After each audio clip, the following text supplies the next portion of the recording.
Thank you for joining me. This is Session 12 in Explore the Bible Lifeway series, the study of the book of Romans. Our text is Romans 13, verses 1 through 14.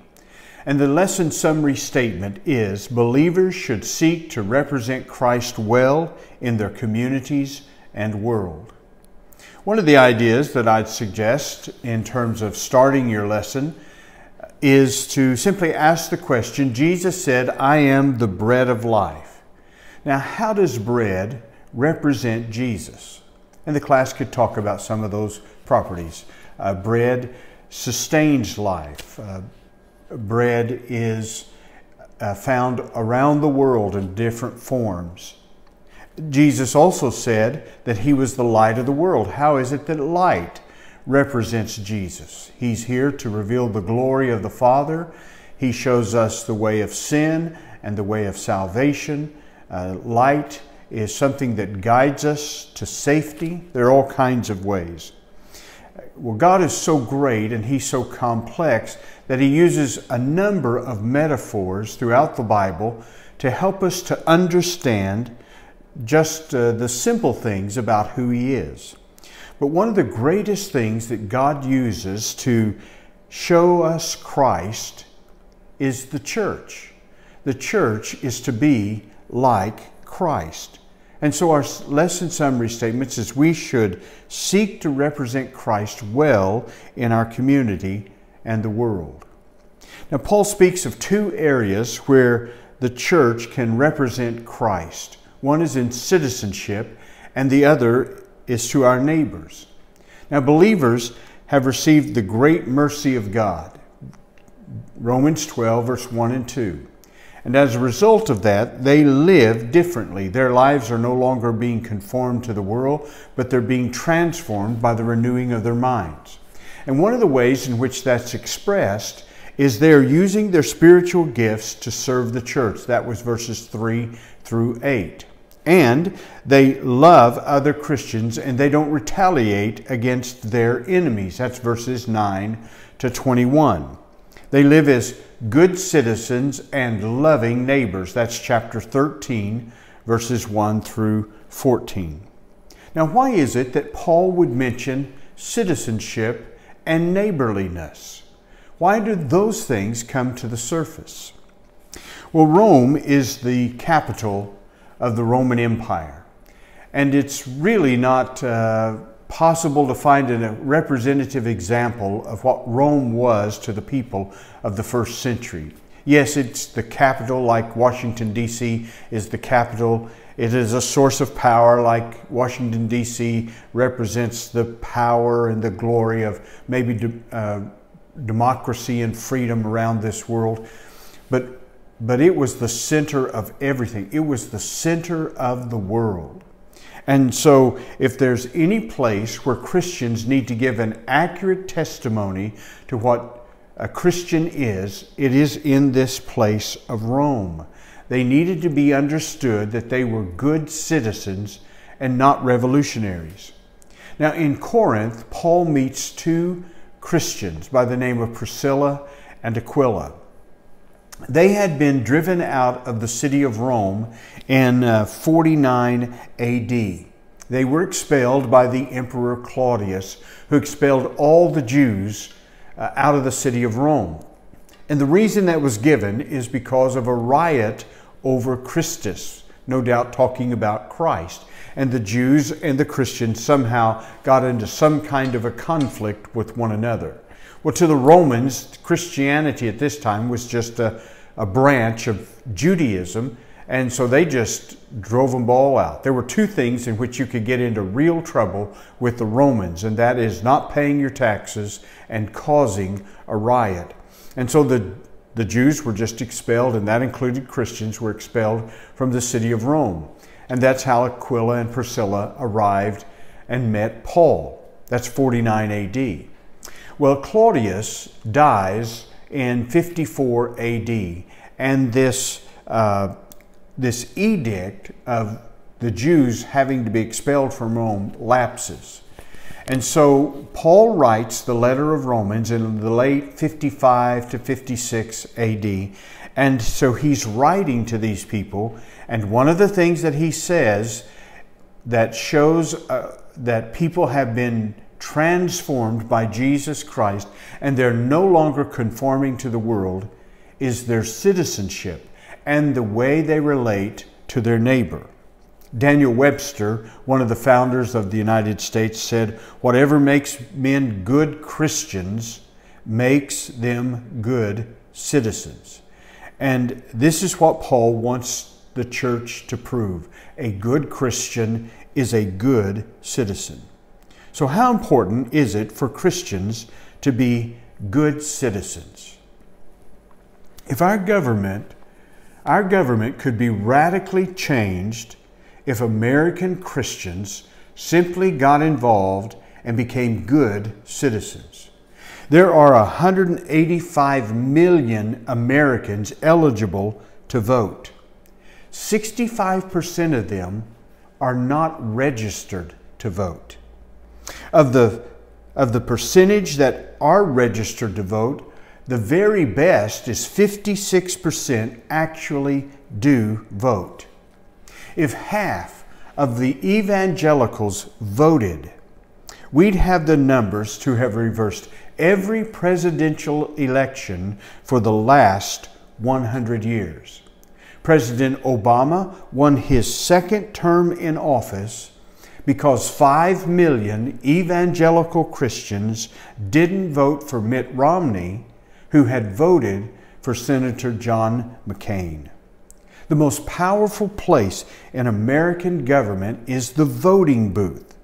And some of the laws of this land that are enforced that are wrong are because Christians aren't representing Christ well when it comes to citizenship. If you are not registered to vote, repent and then go register to vote. Believers should seek to represent Christ well in their communities and the world. Now, how can a Christian represent Christ well as a citizen? The first thing Paul talks about is submission to the government. The first point is submit. Romans 13, verses 1 through 7. Paul gives two main reasons for Christians to submit to the Roman government. The first is the state's authority is from God. The state's authority is from God. And I'd ask someone in the class to read for us verses 1 to 3. And before they read, I would ask the class to note the word authority, how often Paul uses that. Then the member reads verses 1 through 3. Now, the second main reason that a Christian is to submit to the government, to the state, is because the government has a ministry. It has a responsibility from God. And so would someone read for us verses 4 through 7? And as they read, what I want you to notice is the word good, God's servants, God's servants. So the first reason to submit to the government is the state's authority is from God. The second reason to submit to the government is God has given the state a ministry, a responsibility. When soldiers are told to fall in line, what does that mean, to fall in? The idea basically is to arrange yourself behind a leader, to obey his command. And this is what Paul is saying to the Christian citizens. They are to fall in. They are to arrange themselves and obey their leaders. Have you ever thought about how many authorities you've had in the course of your life? When you were a child, you had parents and teachers and coaches and instructors of all kinds. Then you have, as an adult, you have an owner of a business, you have the foreman of the business. There are all kinds of authorities. There's the policeman on the corner. they're just all kinds of authorities, and it is important that we learn to submit to authority. This is a part of successful living. What's the reason Paul gives for Christians to submit to authority in verse 1? And the answer I'm looking for is God's authority, the government's authority is derived from God, which this means that government is a divine institution. He established it. And if He established it for our good. And to disobey the government and the laws of the government is not just to disobey those laws and the government, it is to disobey Him. And so for a Christian citizen, he needs to have a perspective that the government that has the authority over him is in place because God has given them that authority. Now, of course, that raises all kinds of questions about bad government, and we can address that in just a moment. Why did they have to,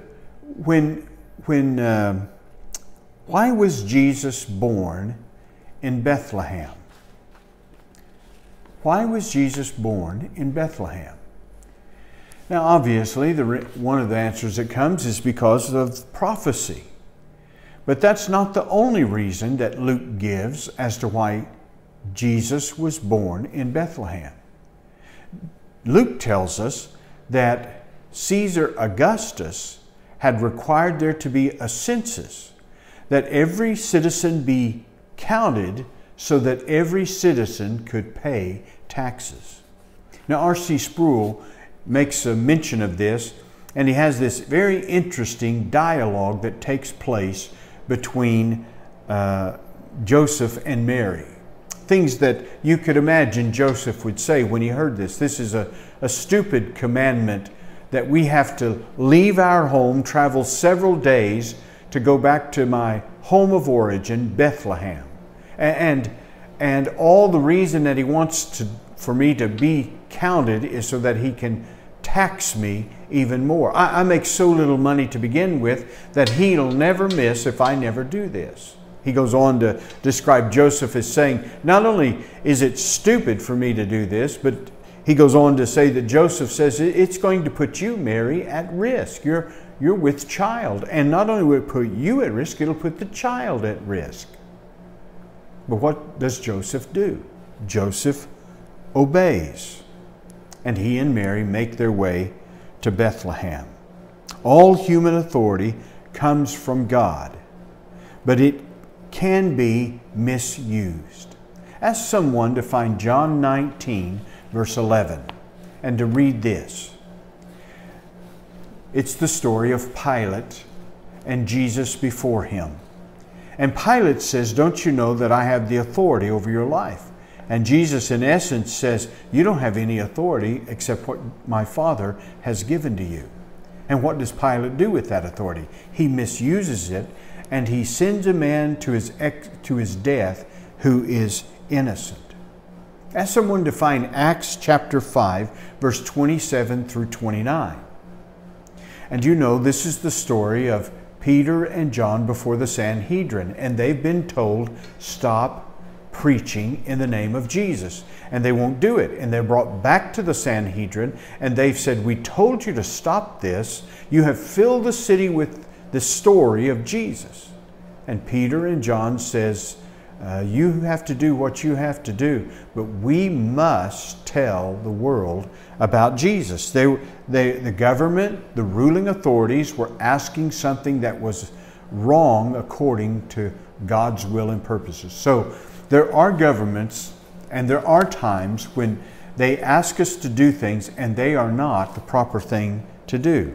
A second reason that Paul gives for us submitting to the government is the government has a ministry. It has a responsibility from God. And what is the service God has entrusted to the government? And ask the class to read verses 4 through 7 and to name what's the ministry, what's the responsibility of government. And it basically comes down to two things. First, it is to promote and reward good.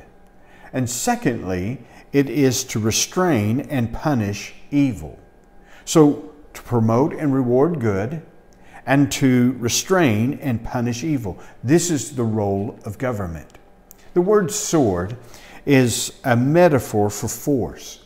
Government has been given the force, the power, to protect its citizens from evildoers and to punish citizens for their wrongdoing.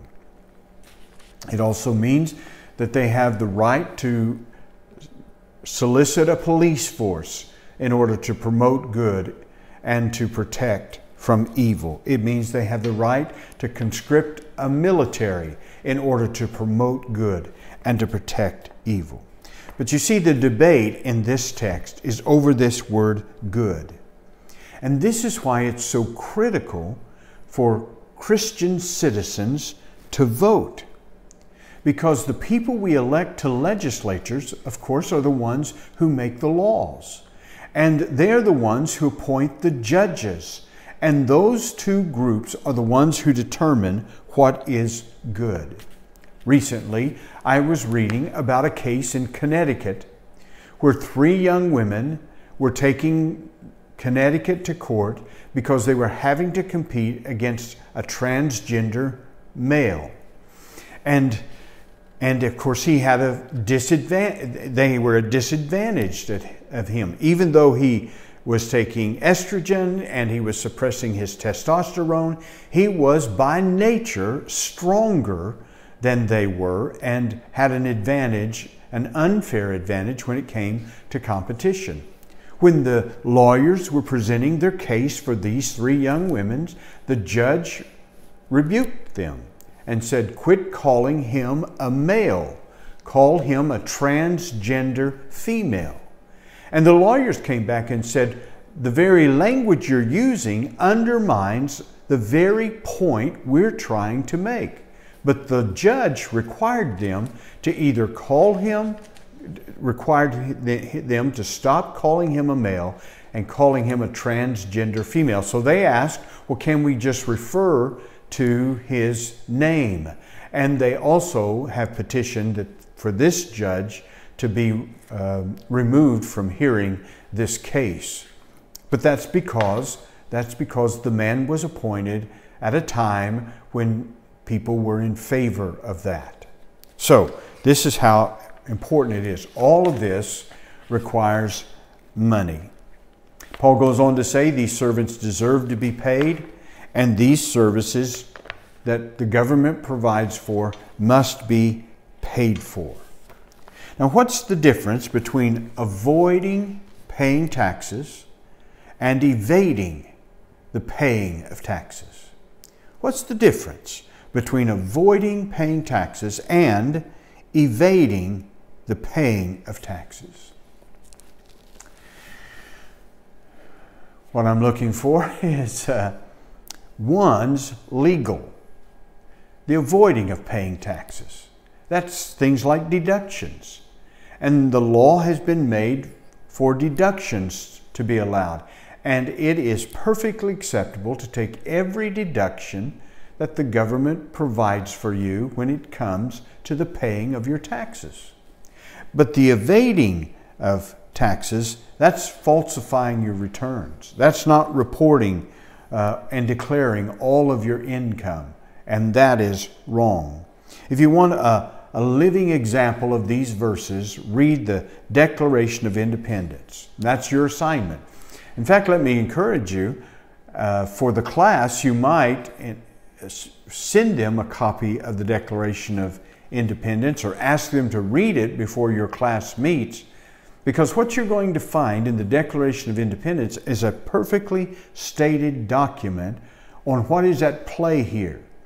The people declare in the Declaration of Independence they sought to be submissive, good citizens of England. They used the means at their disposal to address their wrongs. But the government failed to respond with justice, and therefore they felt as though they had no other recourse than to declare their independence. It'll be an interesting topic to follow up on this discussion of this passage. We enjoy our liberties today because these founders practiced good citizenship. What kind of liberty will those who follow us experience if we Christians practiced the kind of citizenship that you're practicing right now? Will those who come after us have liberty, or will they have more liberty because of your Christian citizenship? It is a very important testimony representing Christ. Now he goes on to say believers should seek to represent Christ well in their communities and the world, and he's talking about loving your neighbors. You see, this is an area where that Christians probably have this reputation of being riotous. And so Paul is saying, I need you to establish the fact that you're good citizens. Do this in the city of Rome, and that you are loving neighbors. So he ends chapter 12 by talking about loving your enemy, and now he picks up the subject about loving your neighbor. The general imperative is in verse 8. And basically what Paul says in verse 8 is love is an unpaid debt. And then he gives practical application in verses 9 and 10. Now Paul has used this idea of debt a number of times in the book of Romans. So would someone look up Romans chapter 1 verse 14? Another passage is chapter 8 verse 12. Someone please look that up. And then, of course, there's chapter 13, verse 6. And so Paul says, these are debts. This is something a Christian has an obligation to. He owes this. So what does verse 1, chapter 1, verse 14 talk about? He says that the Christian has a debt to tell the world about the gospel. He owes the world a testimony about Jesus Christ. In chapter 8, verse 12, he's talking about living a holy life. And he says a Christian is indebted. He's obligated to live a holy life.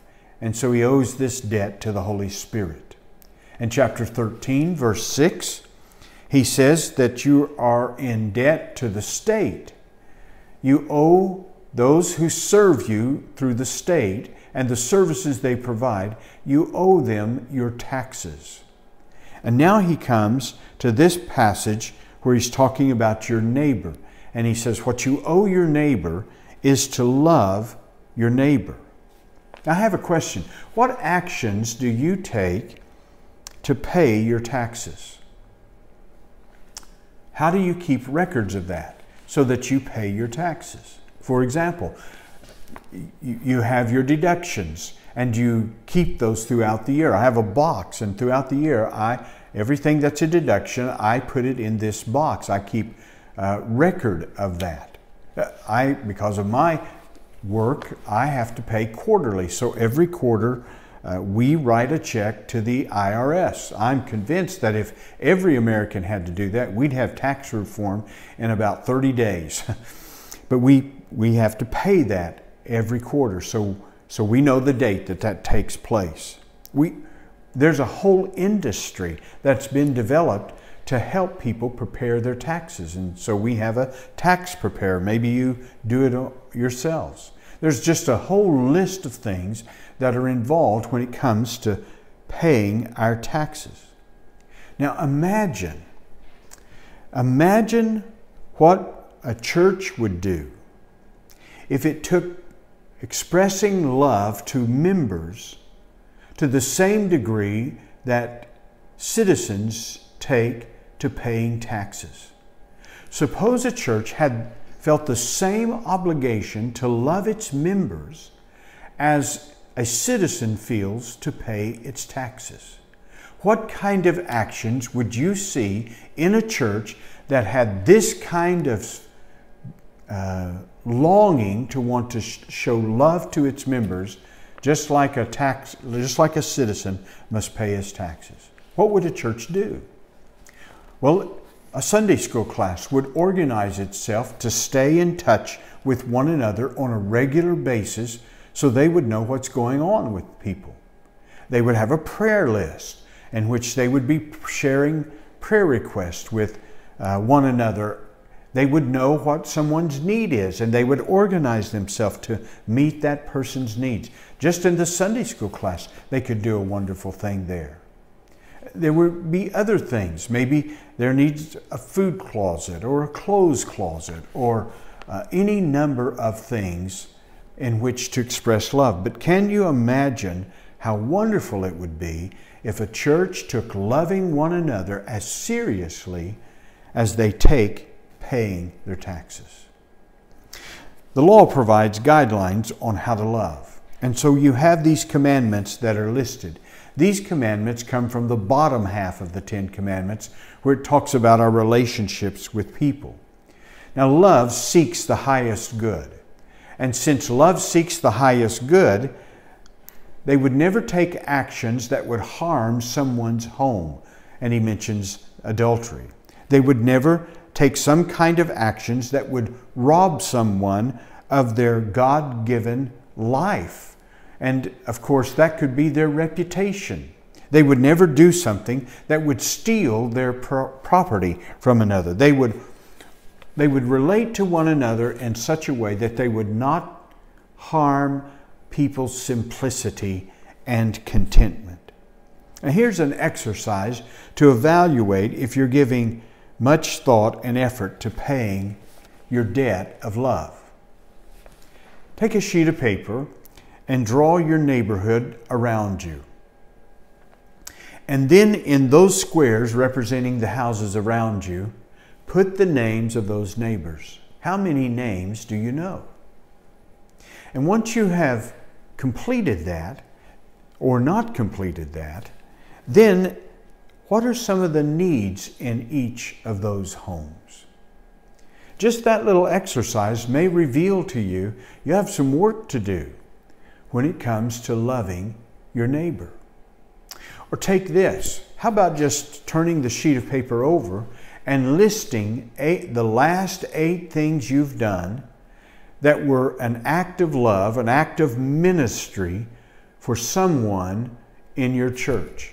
Can you list cards that were written, or phone calls that were made, or gifts that were given, or some kind of invitation to join you in some activity? Are there 8 things that you can name that are acts of love on your part for a church member? The Bible calls us, Paul calls us, in order to represent Christ well in our communities and our world, is to love our neighbor. Imagine what would happen if you showed this kind of love like a taxpayer paying his taxes. Let's just try that. The last thing he mentions is anticipation. Believers should seek to represent Christ well in their communities and world. And he talks about anticipation. A Christian living takes on an urgency in the light of the reality that Jesus' return can happen at any moment. We know for a fact we're nearer to the day of Jesus' return than at any other time in our life. Now, did your personal study guide asking the class explain this word time that Paul uses? And ask what it said. In the Greek language, they had 2 words for time. There was the word chronos. It meant sequential time, like time on the calendar, a time on your watch. And then they had a second word, kairios. And that word meant a significant moment. We have been in a kairos time in this pandemic. We have been made aware this is a significant moment, and as a result of that, we have taken special actions that have affected our nation and our world. It is a kairos moment in time. So what do? Well, he says, The night is nearly over and the day is near, so let us discard the deeds of darkness and put on the armor of light. When you understand that this is a very significant moment, it's very near to Christ returning. At any moment we could return. When we live with that kind of understanding, he compares it to waking up, taking off your PJs and putting on body armor. Have you noticed how clothing has such an effect upon us? For example, when I go hunting, I have a different kind of clothing that I wear. If you exercise, you probably put on different kinds of clothing. If you're going to a sporting event, you may wear the clothing that represents the team that you are supporting. And I even have clothes that are different to go to church. And that's not always the case with some people. But clothing oftentimes reveals a different kind of life. And he says, get this, he says, put on your body armor. Body armor. Made me think about a police officer. He must have a different kind of mindset as he's dressing and preparing to go to his work at the day rather than me. There must be a caution, an alertness, an awareness that I just don't think about. And yet Paul says this is the day to put on your body armor. The second thing he says is stop doing things that encourage our sinful nature. He's referring to that in verse 13. And you can read those things. Now, if Paul were writing to the American church today, do you think he would still use this same list, or would this list be different? I mean, it's really quite an amazing list. Basically, what he says is stop getting drunk and stop having sexual immorality, and then stop fighting with one another.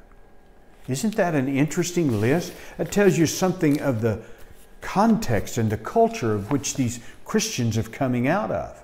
It was a vulgar culture. It was a culture of debauchery and lack of self-control, a culture of conflict. And yet the gospel is to be transforming us, and we're not to be conformed to it. Basically, Paul is restating Romans chapter 12, verses 1 to 2. Stop being conformed to this world, but be transformed by the renewing of your mind. Now, to close the lesson, let me suggest something to you.